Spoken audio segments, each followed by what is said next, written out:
What's up, everybody? It's the Digital World Podcast. I don't usually do videos on Friday, but given today's the holidays, I want to wish every single one of you um, a very fun time with your friends and family.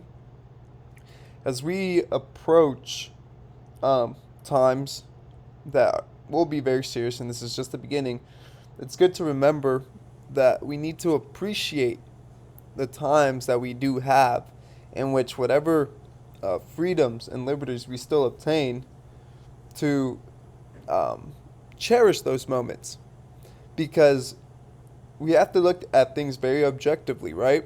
And we know that the way things are trending, there's no turning back. And with that in mind, these moments that we're able to congregate together and and spend time with each other, right?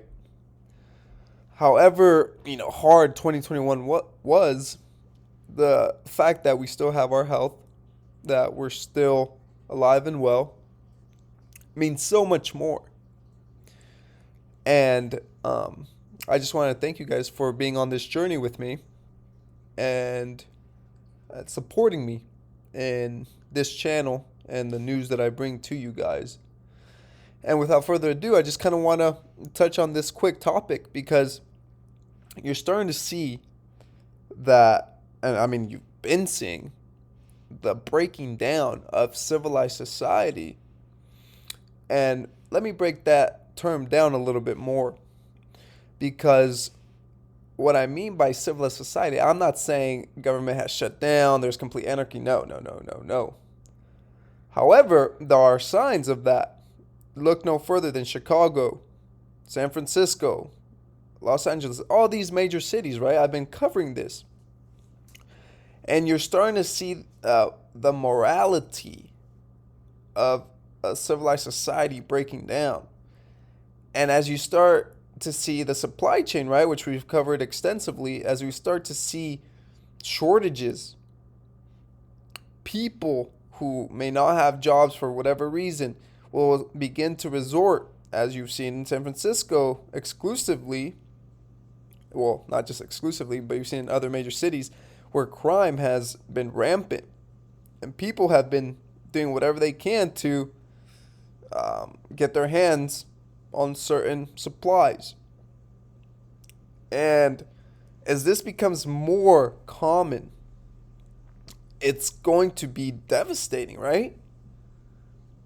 You're gonna be asking yourself, where have we gone wrong? And as the restraints on these crimes diminish, because they've defunded the police, which is, I don't know what's going through people's minds, right? I recently was reading an article in which a university and their woke crowd, in I believe 2 years ago, had protested for them to get rid of the police, right? And now they're protesting, or like asking the university to put some security in place for the safety of the students, because apparently one of the students was unfortunately gunned down, I believe.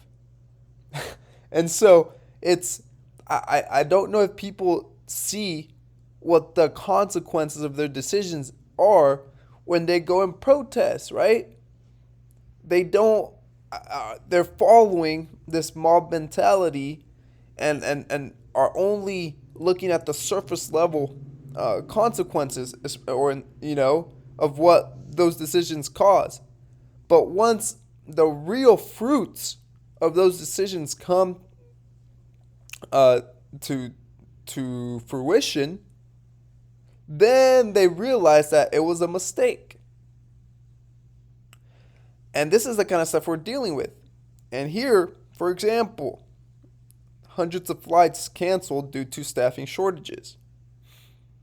I recently was hearing at my current job that there might be some understaffing, right?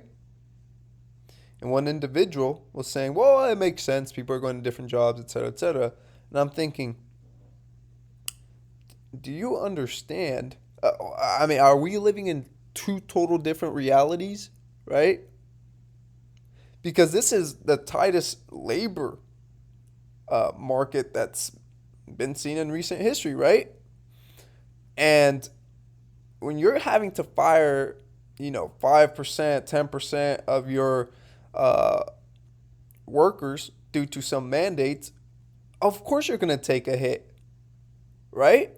And unfortunately for some companies, my company hasn't enforced it yet, but other companies have.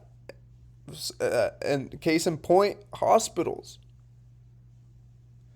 And so those workers that you have now let go, I mean, folks, it's literally complete chaos.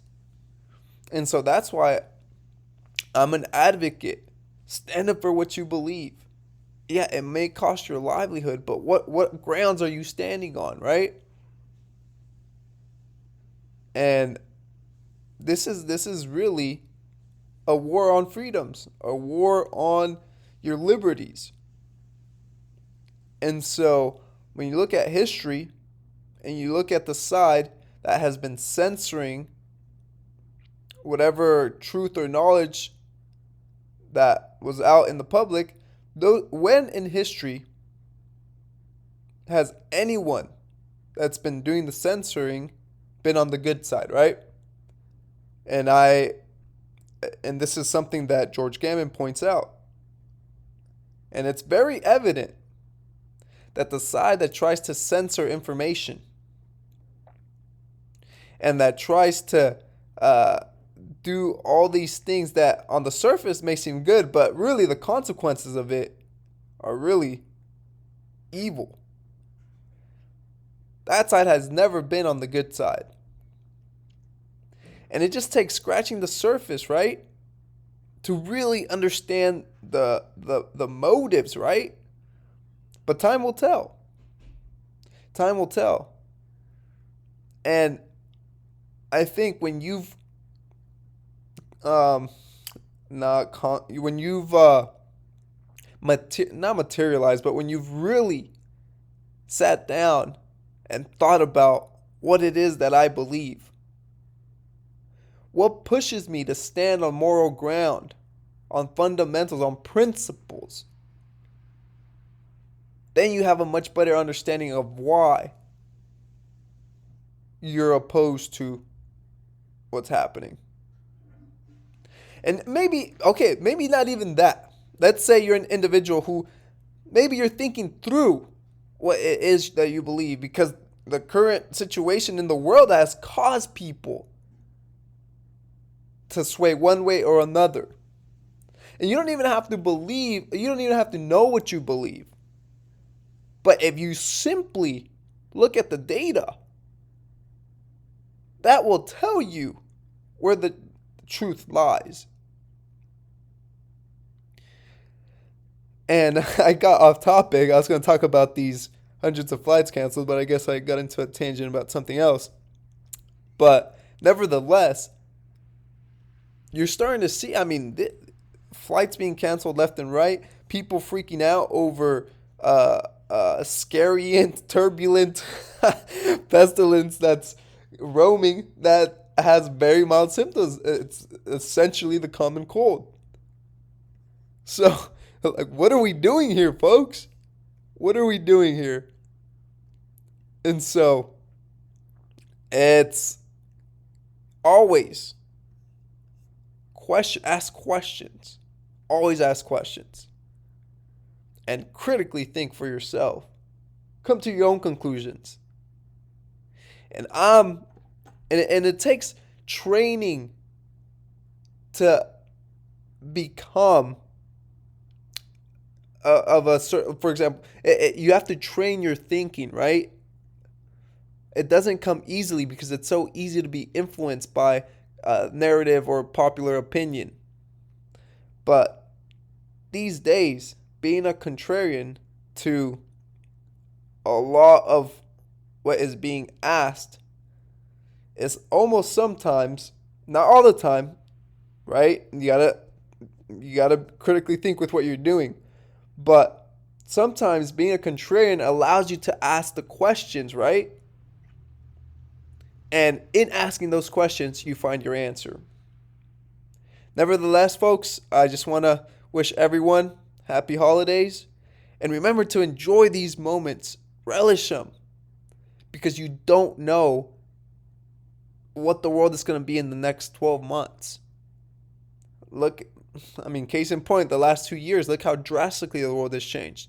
Appreciate these moments while we still have them.